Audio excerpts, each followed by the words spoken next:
ګرانو کتونکو السلام علیکم. زه محمد سلمان همدرد د حق غږ پښتو چینل خبري لنډیز کې ستاسو کوربه اوس تاسو پام را اړوم د مهمو خبرونو لنډیز ته.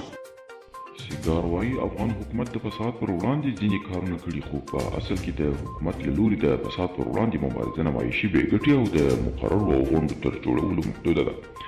سیګار افغان حکومت تورن کړي چې په فساد د تورنو کسانو د نیولو پر ځای او د دوی د زنداني کولو پر ځای هغه خوشي کړي.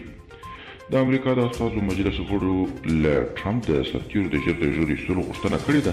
د امریکا په استازو مجلس کې د ازادۍ د کمیسیون مشرانو انډي بیکس د خپلو نورو ملګرو په استازیتوب ټرمپ ته په یو لیک کې لیکلي چې په دې کم وخت کې د امریکایانو ته نه هېرېدونکي میراث پرېږدي.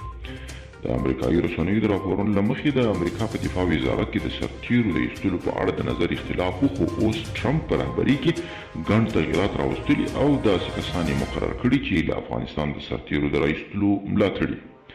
او اروپایي ټولنه وایي چې د فایزر امریکایي شرکت به د کورونا 300 میلیونه دوز د واکسین اخلي. په دې وروستیو کې به په اروپایي هېوادونو کې کورونا یو ځل بیا د چټکې پراختیا په حال کې ده چې دغه ټولنې هېوادونو ته یې سختې اندېښنې راپارولي.